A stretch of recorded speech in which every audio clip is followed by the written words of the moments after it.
pujian orang lain. Bahkan Abu Bakar radhiyallahu taala ketika dipuji oleh orang-orang pada saat itu, beliau mengucapkan doa, Allahumma la tu'akhidni bima yaqulun waghfir li ma la ya'lamun waj'alni khairan mimma yadhunnun.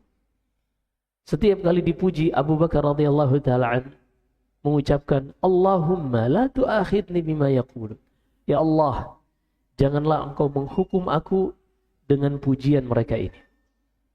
Janganlah engkau mengadab aku dikarenakan pujian mereka ini. Waghfir lima la ya'lamun.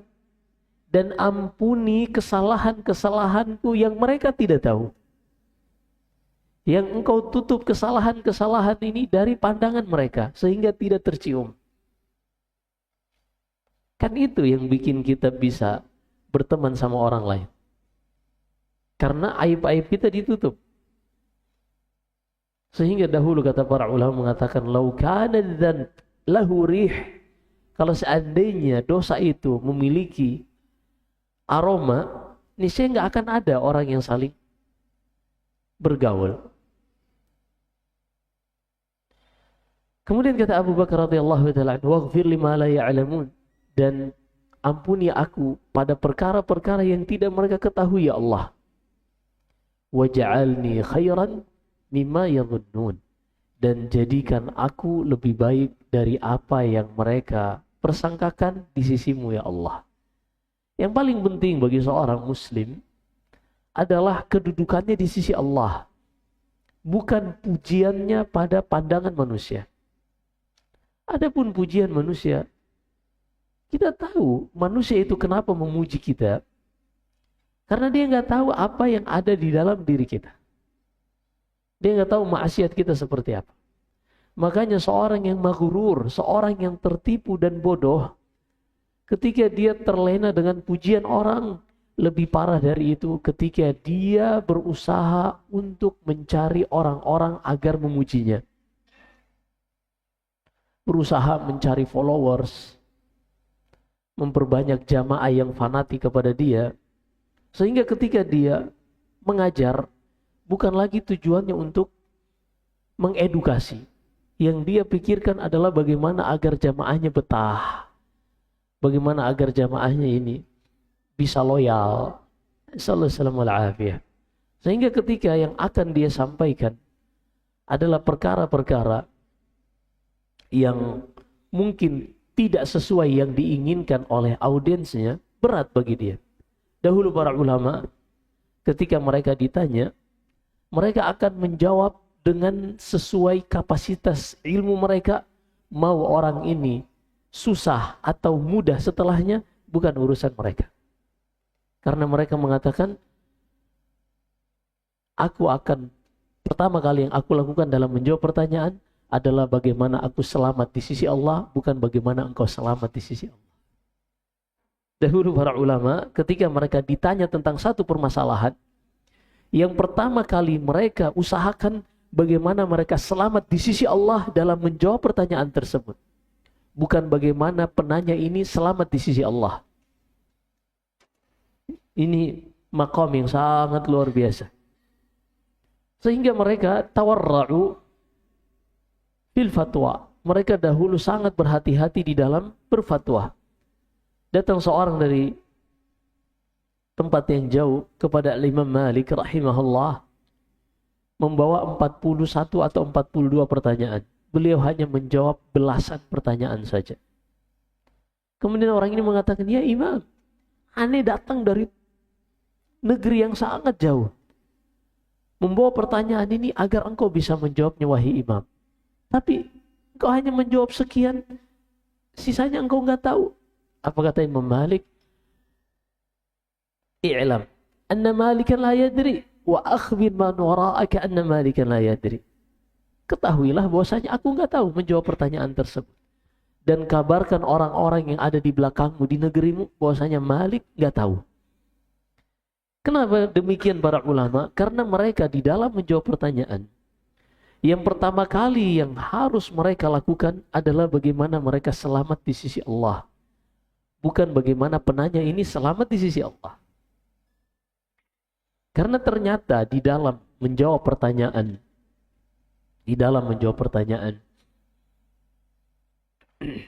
seorang itu bukan hanya asal beretorika saja. Nabi Shallallahu Alaihi Wasallam di dalam Sunan Abu Dawud dan selainnya, beliau bersabda, "Man tatabbaba wa lam yu'lam minhu at-tibb fahuwa dhamin." Siapa saja yang melakukan tindakan-tindakan kedokteran, tindakan-tindakan pengobatan, yang dia tidak memiliki track record di dalam mempelajari, di dalam pengalaman berkaitan tentang ilmu kedokteran ini, ilmu pengobatan, kalau seandainya terjadi malpraktek, terjadi kondisi-kondisi yang tidak diinginkan, kematian, kehilangan harta, kehilangan anggota tubuh, fahuwa dhamin, maka orang yang melakukan praktek pengobatan tersebut harus menjaminnya. Kalau seandainya mati pasiennya, dia dikisos. Ini kalau dia tidak diketahui track recordnya dalam dunia pengobatan. Tapi kalau seandainya dia seorang dokter atau seorang tabib tradisional atau seorang herbalis yang memang dia diketahui ilmunya di situ, karena ilmu itu didapatkan dengan bangku sekolah atau dengan tajribah, dengan melakukan penelitian-penelitian, baik penelitian yang dilakukan oleh orang tersebut atau penelitian yang ia warisi dari pengobatan-pengobatan klasik misalnya. Tapi kalau seandainya dia tidak pernah berinteraksi dengan hal tersebut, hanya karena modal nonton konten YouTube 1 kali 2 kali, ini tujuannya bukan edukasi, tapi tujuannya pengobatan, tindakan pengobatan. Kalau seandainya terjadi sesuatu yang tidak diinginkan, maka dia harus mengganti sesuatu tersebut. Kalau meninggal dikisos. Para ulama menggunakan hadis ini juga berlaku pada ilmu agama. Berlaku pada fatwa. Maka siapa saja yang berfatwa, yang berbicara tentang Islam, yang dia tidak memiliki riwayat belajar tentang Islam secara intensif, maka dia juga terkena hukumannya. Hanya saja terkadang seorang di dalam berfatwa memang dampaknya tidak langsung pada saat itu juga. Tidak seperti kalau seorang memberikan obat yang seorang bisa langsung berbusa mulutnya keracunan, ini bisa ketahuan. Tapi terkadang fatwa, orang itu baru melaksanakan fatwanya setelah 1 pekan atau 1 bulan, sehingga tidak langsung berdampak. Nasallahu alaihi wasallam. Dan inilah yang disebut dengan ruwaibidah. Ruwaibidah adalah orang-orang at-tafih, orang-orang yang tidak ada nilainya di dalam ilmu agama mereka, namun mereka berbicara tentang ilmu agama. Dan subhanallah, sepertinya zaman kita inilah dan berikutnya yang disebutkan oleh Nabi Sallallahu Alaihi Wasallam. Kenapa demikian? Dahulu ada orang-orang yang berbicara tanpa ilmu, hanya saja mereka tidak memiliki panggung. Mereka tidak memiliki panggung, sehingga kalau mereka berbicara hanya di teman-temannya saja, di circle-nya saja. Tapi di zaman sekarang subhanallahil azim, seorang yang tidak diketahui track recordnya dalam belajar agama, tapi dia berbicara tentang agama ini sangat luar biasa, yang dia memiliki panggung dengan followers jutaan misalnya, followers ratusan ribu. La ilaha illallah. Nasallahu alaihi wasallam. Itulah yang terjadi. Adapun dahulu para ulama, mereka sangat berhati-hati, karena yang paling penting bagi mereka di dalam menjawab pertanyaan atau di dalam menjelaskan agama ini, bagaimana mereka selamat di sisi Allah, bukan bagaimana sang penanya ini selamat di sisi Allah Subhanahu wa ta'ala. Kalaupun setelah dia selamat di sisi Allah, kemudian dia menjawab, walaupun pahit bagi penanya tersebut, kalau dia menjalankan juga, maka dia juga akan selamat di sisi Allah Subhanahu wa ta'ala. Hisham ibni Abi Abdullah al-Dustuwai rahimahullah ini syekhun thabat, seorang alim yang tidak diragukan hafalannya, tidak diragukan keilmuannya.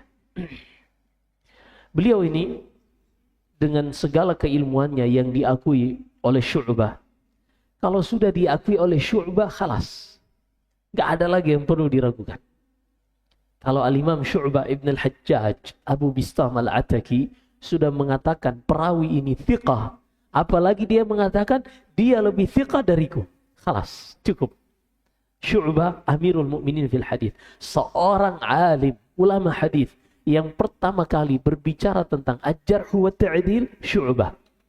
Maka kalau Syu'bah sudah merekomendasi, khalas, tidak perlu lagi kita menggali-gali informasi tentang Hisham ini.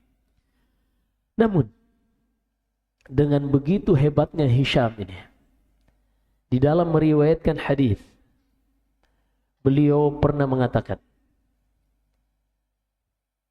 bersama sahabat-sahabatnya, kata beliau setelah beliau menceritakan hadis-hadis tersebut, beliau mengatakan, ya laitani hadhil hadis lam takun li wala alaih. Beliau mengatakan, duhai sekiranya hadis-hadis yang kita riwayatkan yang sangat banyak ini, gak apa-apa deh, tidak menjadi pahala bagi kita, namun yang paling penting jangan menjadi sebab dosa bagi kita. Subhanallah, perhatikan kata beliau, ini hadis-hadis yang banyak kita riwayatkan. Kalaupun tidak bisa menjadi pahala bagi kita, kami harap tidak menjadi dosa bagi kami. Kenapa demikian? Jadi di dalam hadis riwayat Imam Ahmad, Imam Tirmidzi dari Abu Barza Al-Aslami radhiyallahu ta'ala an, Nabi sallallahu alaihi wasallam bersabda, la tazulu qadama 'abdin yawmal qiyamah hatta yus'ala an arba'. Seorang di hari kiamat kelak akan berdiri di hadapan Allah. Ia tidak akan bergeser sedikit pun sampai dimintai pertanggungjawaban akan 4 hal. Di antara 4 tersebut, kita sering sebutkan hadis ini, di antara 4 tersebut adalah wa an ilmihi fima 'amila fihi. Dia akan ditanya tentang ilmunya, sudah sejauh mana dia mengamalkan ilmunya. Allahu Akbar. Allahu Akbar. Maka Hisham Ad-Dustuwai mengatakan, hadis-hadis yang kita riwayatkan ini, ilmu yang sangat banyak, kalaupun tidak menjadi pahala, mudah-mudahan tidak menjadi dosa bagi kami. Sangat luar biasa. Kenapa beliau bisa seperti itu? Ternyata beliau ini seorang yang hatinya sudah terpaut dengan akhirat. Seorang yang sangat takut akan perjumpaan dengan Allah Subhanahu wa ta'ala. Hingga suatu saat di malam hari, dahulu orang-orang menggunakan lampu lentera. Suatu saat di malam hari bersama istrinya, lampu ini mati. Dan kalau lampu sudah mati, maka Hisham ini gelisah. Gelisah. Istrinya pun bertanya, wahai Hisham, kenapa kalau lampu padam, kau terlihat sangat gelisah seperti ini? Beliau pun mengatakan, setiap kali aku merasakan kegelapan, aku langsung teringat dengan kegelapan di alam kubur. Aku langsung teringat dengan kegelapan di alam kubur. Di dunia saja kegelapannya yang sementara ini, sebentar kita akan mencari korek api lalu menyalakan kembali lampu lentera ini. Udah seperti ini kegelapannya. Lalu bagaimana dengan gelapnya kubur yang kita nggak memiliki pilihan lain? Kalau gelap karena mati lampu, kita punya pilihan, nyalain, selesai penderitaan. Dinyalain, selesai. Tapi kalau di alam kubur, nasallahu alaihi, kita nggak ada pilihan. Itulah yang menjadikan dahulu para ulama kenapa mereka sangat berhati-hati di dalam berbicara, sangat berhati-hati di dalam berfatwa, karena ternyata semuanya ada pertanggungjawaban di sisi Allah Subhanahu wa ta'ala. Hal-hal seperti inilah yang kita lihat di dalam praktek kehidupan para salaf. Yang di zaman sekarang, nasallahu alaihi, dengan setiap orang bisa membuat panggung sendiri, hilang hal-hal seperti ini. Orang-orang yang menjadikan pertanyaan dan jawabannya, menjadikan dakwah sebagai semata-mata konten untuk mencari simpati, bukan lagi untuk mengedukasi kaum muslimin. Ini sangat banyak. Lebih dari itu, nasallallahu alaihi, ada yang menjadikan hasil-hasil karyanya di dalam menulis ataupun yang lain hanya untuk tujuan kepentingan pribadi. Ada juga yang lebih parah dari itu, yang menjadikan kajiannya, yang menjadikan tujuan dari ia mengajar hanya untuk mendapatkan dunia.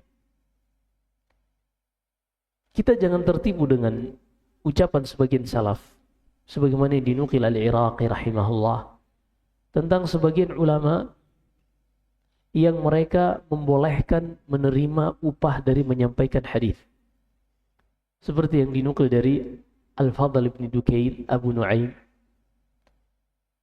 Beliau membolehkan seorang alim itu untuk memasang tarif. Tidak boleh ada yang masuk majelisnya kecuali bayar. Kita jangan tertipu dengan yang seperti ini. Karena dahulu para ulama yang membolehkan seperti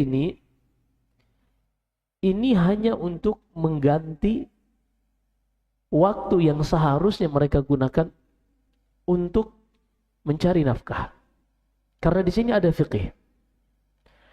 Allah Subhanahu wa ta'ala berfirman di dalam surat At-Taubah, وَمَا كَانَ الْمُؤْمِنُونَ لِيَنْفِرُوا كَافَّةً. Janganlah seluruh kaum muslimin itu turun berjihad. فَلَوْلَا نَفَرَ مِنْ كُلِّ فِرْقَةٍ مِنْهُمْ طَائِفَةٌ لِيَتَفَقَّهُوا فِي الدِّينِ وَلِيُنْذِرُوا قَوْمَهُمْ إِذَا رَجَعُوا إِلَيْهِمْ لَعَلَّهُمْ يَحْذَرُونَ. Hendaknya mereka membagi dua. Ada yang berjihad, ada yang menuntut ilmu. Karena ilmu ini harus dijaga di dalam Islam, dan inilah salah satu sebab Islam ini selalu terjaga.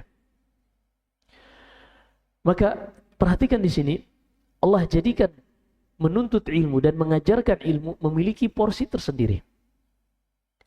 Sebagaimana jihad harus dibiayai, maka menuntut ilmu juga butuh biaya. Mengajarkan ilmu juga butuh biaya. Dan di antara maqasidus syariah, di antara tujuan syariat kita adalah istimrarus sya'air. Keberlangsungan syiar Islam. Di antaranya disebutkan oleh para ulama tentang zakat. Asnafuz zakat, yang berhak menerima zakat itu ada 8 asnaf. Di antara 8 asnaf ini memiliki beberapa hikmah dan tujuan. Ada yang tujuannya untuk menghilangkan kelaparan, untuk mengentaskan kemiskinan. Innamal sadaqatu lil fuqara wal masakin. Inilah yang diberikan kepada orang fakir dan miskin untuk penyetaraan. Ada yang tujuannya dari sisi politik, yaitu diberikan kepada orang-orang yang diharapkan masuk Islam atau kaum muslimin yang dikhawatirkan mereka murtad, yang dikenal dengan wal muallafati qulubuhum, muallaf. Dan ada tujuan yang lain. Di antara tujuan tersebut agar syariat zakat ini terus berlangsung, terus terlaksana, yaitu dengan diberikannya petugas-petugas zakat, porsi zakat mereka ini disebut dengan amil. Jadi amil ini sekaya apapun, walaupun dia seorang milioner misalnya, tapi kalau dia sebagai amil, dia tetap diberi porsi dari zakat. Tujuannya apa? Agar syiar zakat ini terus berlangsung dan terlaksana. Maka para ulama yang mereka membolehkan untuk seorang mengambil upah dari ilmu yang dia sampaikan, ini ketika dia tidak memiliki waktu yang lain untuk mencari nafkah. Sementara Islam ini harus disampaikan. Ilmu ini harus diajarkan. Tidak boleh di tengah-tengah kaum muslimin ini penjelasan tentang tauhid ditinggalkan. Penjelasan tentang salat ditinggalkan. Ini nggak boleh. Harus terus terlaksana. Dan ini yang disebut dengan fardu kifayah. Kalau seandainya tidak ada yang bisa mengajar karena masing-masing mencari nafkah, maka semuanya berdosa. Kalau seandainya kaum muslimin semuanya sibuk, termasuk ustadznya sibuk mencari nafkah, ustadznya juga butuh makan. Kalau seandainya tidak ada yang memperhatikan ustadz ini agar dia bisa memfokuskan waktunya untuk mengajar, maka semua penduduk desa tersebut berdosa. Ini furudul kifayat. Sehingga ketika kita menyadari hal ini, dahulu para ulama membolehkan mengambil upah dari mengajarkan ilmu ini hanya untuk bisa survive. Bukan untuk bisa beli mobil mewah. Bukan untuk bisa dan seterusnya. Berbeda dengan kalau seandainya seorang mengambil upah bukan untuk pribadinya, tapi untuk orang miskin yang lain. Seperti yang dilakukan Al-Imam Az-Zuhri. Dia selalu mendapatkan pemberian dari Harun Ar-Rasyid. Dan juga sebelumnya di Bani Umayyah, bukan Harun Ar-Rasyid, Abdul Malik bin Marwan, dia selalu mendapatkan pemberian dari khalifah, dia berikan kepada fakir miskin. Dan itu nggak ada masalah. Sehingga ini yang harus diperhatikan. Nasallallahu alaihi wasallam. Kita melihat hal-hal yang berkaitan tentang dakwah dijadikan sebuah hal yang komersil. Ini adalah sesuatu yang terlarang tentunya. Hanya saja cara kita melihatnya, kita mungkin husnudzan. Mungkin mereka melakukan hal tersebut pertama untuk memenuhi kebutuhan mereka karena mereka tidak memiliki skill lain selain berdakwah. Mereka tidak memiliki kemampuan misalnya untuk membuka usaha, apakah itu pertanian, peternakan, mungkin dia nggak bisa melaut sebagai nelayan misalnya. Kita husnudzan. Kalaupun dia misalnya mendapatkan, kira-kira kita hitung keuntungannya besar dan banyak misalnya, maka kita husnudzan, mungkin dengan itu mereka bangun pesantren, bangun asrama yatim. Karena berbeda seorang yang memasang tarif untuk dirinya sendiri dan dia memasang tarif untuk kebutuhan-kebutuhan sosial. Ini dua hal yang berbeda. Fa'ala kulli hal, ini semua kembali kepada pribadi masing-masing, sejauh mana ketakutannya kepada Allah Subhanahu wa taala, ketakwaannya kepada Allah Subhanahu wa taala. Kita semua diuji oleh Allah Subhanahu wa taala. Ustadz yang menetapkan tarif dimintai pertanggungjawaban oleh Allah Subhanahu wa taala. Begitu juga orang yang menilai ustadz tersebut juga dimintai pertanggungjawabannya di sisi Allah Subhanahu wa taala. Tidak gampang kita menuduh niat orang dia mencari bisnis dengan dakwah misalnya. Karena betapa banyak yang kami ketahui ada ustadz-ustadz yang Masya Allah mendapatkan banyak keuntungan dari dakwah ini, tapi ternyata dia pakai untuk membiayai program-program sosial. Ini luar biasa. Dia buka pesantren khusus, para da'i, ini luar biasa. Begitu juga panitia-panitia kajian, kadang mereka mengumpulkan dana untuk mendatangkan para ulama misalnya. Ini bukan untuk kepentingan pribadi. Ini bukan untuk kepentingan pribadi. Adapun dalil yang berkaitan dalam hadis Ubay bin Ka'ab dalam Sunan Ibni Majah, yang mana Ubay dilarang oleh Rasulullah untuk menerima hadiah. Ini ada pembahasan tersendiri yang disebutkan Ibnu Hajar. Hadis larangan menerima upah ini mansukh, hukumnya terhapus. Itu pun kalau hadisnya sahih. Tapi hadisnya adalah hadis yang didhaifkan para ulama.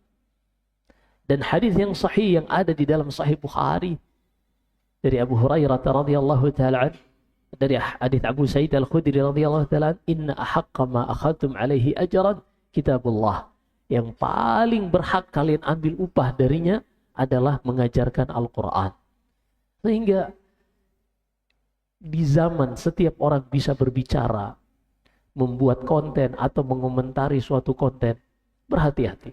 Kita semua akan dimintai pertanggungjawaban oleh Allah Subhanahu wa taala. Jadikan cara berpikir kita sebagaimana Hisham Ad-Dustuwai tadi, ya laita hadil ahadits lam takun li wala alaih. Duhai sekiranya hadis-hadis yang aku pelajari ini, kalaupun tidak menjadi pahala untukku, setidaknya tidak menjadi dosa bagiku.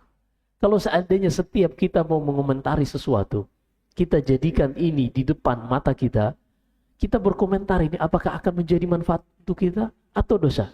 Ya sudah, lebih baik tidak berkomentar. Kan gak dimintai pertanggungjawaban juga kalau gak komentar. La ilaha illallah. Di zaman sekarang itulah yang terjadi ketika konten dan followers ini adalah sebuah komoditas yang menghasilkan keuntungan. Orang-orang yang memang niatnya ingin mencari keuntungan dengan dakwah ini, mereka benar-benar memanfaatkan hal ini, tapi semuanya kita akan dimintai pertanggungjawaban di sisi Allah Subhanahu wa taala. Nasallahu alaihi wasallam. Itulah para salaf. Dari hidup mereka lah kita banyak belajar tentang kehidupan ini. Dari lembaran-lembaran sejarah mereka lah lebih dewasa dan bagaimana kita berinteraksi untuk melihat cara mengamalkan hadis, cara mengamalkan Al-Quran. Itulah yang penting dari apa yang kita pelajari dari para salaf ini, sehingga ulama-ulama yang sedikit disebutkan biografinya terkadang kita skip karena tujuan kita bukan membahas tentang perawi ini thiqah atau tidak.